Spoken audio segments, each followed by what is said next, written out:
What's up, everybody, and welcome back to TarHeelIllustrated.com, or, of course, if you are watching on our rapidly growing YouTube channel, that is Tar Heel Illustrated. I'm THI staff writer Jacob Turner, and joining me, as he always does, THI publisher Andrew Jones. And AJ here for another UNC football off-season ISO series podcast. Going to be focusing on North Carolina cornerback Storm Duck in this one.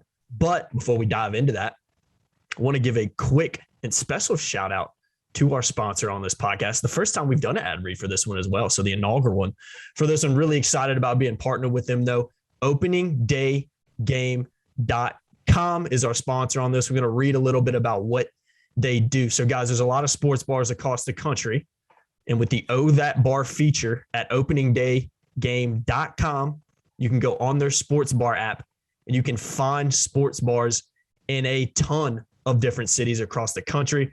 They've got list number one sports bar in over 1,200 United States cities under, like I mentioned, that Oh That Bar feature on their website at openingdaygame.com. They've got an awesome app as well you can download at the App Store. If you want to get access to that, again, just go to openingdaygame.com. You can find a link to the app in there. And just so, guys, if there's any confusion with it, in less than 60 seconds, you're able to identify the best sports bar in a given city. I think it's a really smart idea. I think it's an awesome app. I mean, there's countless times, especially as much as you travel, AJ, maybe the night before a game, get to a city a little bit early, want to go grab a drink, watch some games.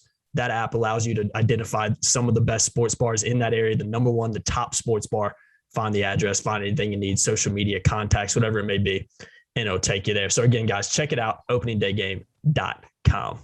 And inside the app, there's a ton of avenues to go through for other things, from social media related stuff to the bars and the scene, and a lot of interactive things, video stuff. There's even tailgating links, apps inside the app, which is really, really cool. So go in there and play around for a while. You'll have a lot of fun, especially if you're a sports bar. If you're a sports bar guy and you travel some, this is a no-brainer. Oh, it's a no-brainer. I mean, I've actually had times where I've been in different cities, wanted to know, okay, where is the sports bars around here? And it's kind of impossible to find. You're kind of on a wild goose chase of just looking over Google Maps. This is going to make that so much easier for you. Again, it's in over 1,200 U.S. cities right now. So check them out, openingdaygame.com, and click that Oh That Bar feature so you can zone in on some of those bars in whatever city you're looking for. All right, AJ, let's dive into it. Storm Duck edition of our UNC Football ISO Series podcast. What are your thoughts about, I know he's had some injuries in his career at Carolina.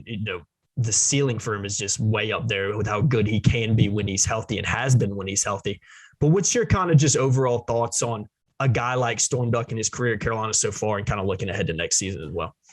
Mac Brown has repeatedly called him an NFL player. And I think there were some people that believed he would be off to the NFL now, if not for the injuries.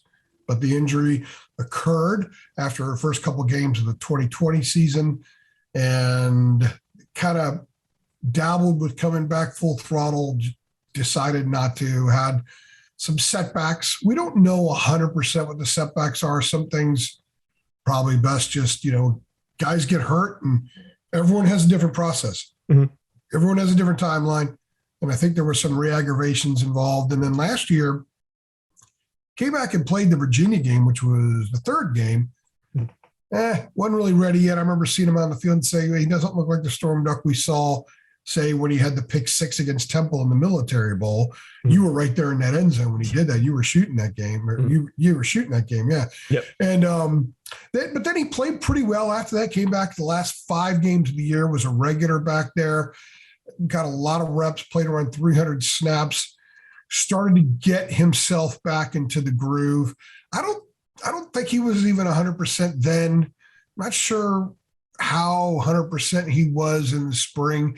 They took some time with him. They don't want to force a lot of things on him, because the idea is that he's going to be 100% and be the guy that he was athletically a couple of years ago, but a lot smarter as an older dude coming this fall. And if he combines those two things, and he is the athlete he was, and he can break the way he did a couple of years ago, he could be an NFL type player. And as we discussed in our podcast about Tony Grimes, Storm Duck can make Tony Grimes even better, because if you've got 2 pros at corner, quarterbacks can't pick on a corner. So in a lot of defenses, a guy like Tony Grimes wouldn't get much activity because they'd pick on the other side. Yeah. But he's going to get activity because who's going to pick on Storm Duck? Mm-hmm. And Duck's going to get activity because who's going to pick on Tony Grimes? Mm-hmm. So they're both going to prop each other up this year. And I think Carolina has a chance to be as strong at the corner as it has been in quite some time. And you know as well as anybody, Jacob, if you're strong at the corner and you force a 1/1000 count longer on a lot of pass situations, it gives the front line, the Des Evanses of the world, the Miles Murphys of the world, more time to get to the quarterback, force him to move out of the pocket, break up the patterns and the routes, and throw an offense into flux. So having really strong corners is huge. And if Storm Duck can be the guy that we're told they think he's going to be, then Carolina has a chance to really significantly take us more than one step forward this year defensively, maybe multiple steps. Yeah, absolutely. I think the key for Storm, and I think it kind of goes without saying, has just been being able to get healthy, number one, and stay healthy. You look at his true freshman year, appeared in all 13 games, made 9 starts, had a really, really good true freshman season for the Tar Heels. 2020, only plays in 2 games, missed the final 10 games of the year. And last season during his junior year, appeared in 6 games, made 4 starts at defensive back. Now, I thought he had some really good performances, in those games he appeared in during his junior. I believe it was the Wake Forest game that stood out where he played really well in that game as well and had some really key pass breakups late in that one. But the issue with him is being able to just stay on the field. I think that's number one for Storm Duck. And like you mentioned, I love that you mentioned the Grimes factor. I think we mentioned it in our Tony Grimes ISO series podcast as well, that when we talk about Storm in our podcast, it's going to be pretty similar because like you said, you can't just not say, all right, we're not gonna throw to Grimes, we'll throw to Duck, because they're both so good when they're fully healthy. So I think that combined with Gene Chizik's new defensive scheme, what they're trying to do across the defensive line, I think if those two guys, Grimes and Duck, continue to improve, continue to develop, and if Duck in particular can continue to stay healthy like we saw his freshman year, man, it's going to be a very dangerous defensive back room for the Tar Heels. Yeah, a couple of things that might give a little bit more perspective to Storm Duck, the player. He has been on the field at corner for 939 snaps in college and has allowed 4 touchdowns. Wow. 83 targets, 42 receptions, 4 touchdowns. That's pretty good. Yeah. And considering a lot of those reps were as a banged up football player. The other factor, and we mentioned this in the Grimes pod as well, don't want to be overly redundant, but it applies, that Connor McMichael could have come back. He was a borderline 5-star guy in high school. He was like the number 51 player. There's people looked at him and said, that's an NFL guy down the road. Now, Kyler was the fill-in starter when Duck was out, obviously, and started even when Duck came back some. He got a ton of snaps the last 2 years. He wasn't drafted, but he was signed as an NFL free agent. He's in camps. Has a chance to make it in the league.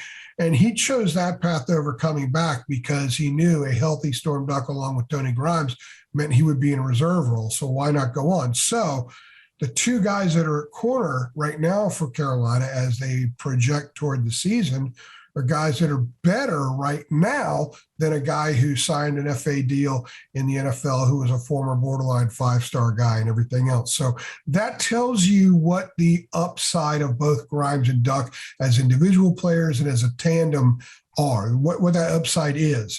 And I think you cannot overlook the fact that Michael could have come back. He could have come back.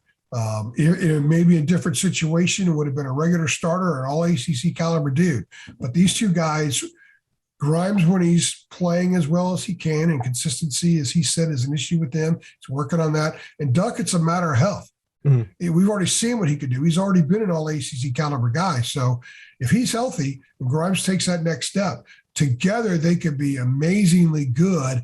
And together they'll both get accolades as well. Yeah, I think that cornerback room should be one that Carolina fans are really excited about going into the year because of how good those 2 starters are in Grimes and Duck. And like you said, I think every Carolina fan out there, and even from a journalistic perspective on the human element, you want to see Storm Duck out there being able to play football and stay healthy. I mean, he's had a rough couple of years going back to, after his freshman season, just dealing with injuries and playing football. I know he's talked about it a little bit as well in some of the few immediate availability we have had with him over the last couple of years because of how much he's been out. But I really do think he has the potential, and in some ways is probably expected, if fully healthy, to have all ACC caliber year in some regard because he is that good. I don't think there's any doubt about it. It's what's crazy is because of the injuries and everything else, a guy that Mac Brown referred to 2 years ago as an NFL player, could be a candidate for a breakthrough season. I know, it's crazy, right? Even though he's already done stuff. So because he's just kind of wobbling along, walk like a duck, I guess, for 2 years to give a pathetically corny.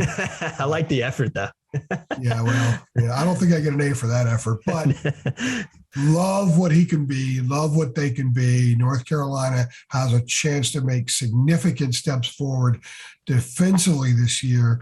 There are a lot of things Carolina fans should be excited about the front line. And I think the corners could be the key. And Storm Duck being healthy is as big a part of that as anything. Yeah, a good D line combined with those two guys at your cornerback and your defensive back room is a really good combination. And the more simplified communication. Yep. The not running around in the Keystone Cops, whatever they call that. That one running around in circles and just letting dudes be dudes, as we like to say. Yeah, and these two guys are dudes. Yeah. So these guys are big time dudes. So great name too. Best name, and I would probably say best name in college football. There is some fantastic names out there, but I got to throw that one in. I don't think it get much better than Storm Duck, and that's a top 10 name in my opinion. So probably top 3 name in my opinion. Fantastic stuff, AJ. Good place to wrap this one up in our Storm Duck edition of our UNC Football ISO Series podcast. Guys, if you haven't seen the ones we've done, again, there is a playlist on our YouTube channel. If you click the playlist tab, you'll find it. I believe it just says ISO Series. You can go watch all these videos that we've been doing. There's even some from last year if you want to go way back in time and check out some of those. I've been Jacob Turner. He's been Andrew Jones. Again, make sure you guys check out our sponsor. Special thank you to them, openingdaygame.com. Find the top sports bars in over 1,200 U.S. cities. Just check them out, openingdaygame.com, and make sure you download that app while you're there as well. Like, share, subscribe, hit that notification bell as well. We'll see you guys in the next one. Thanks.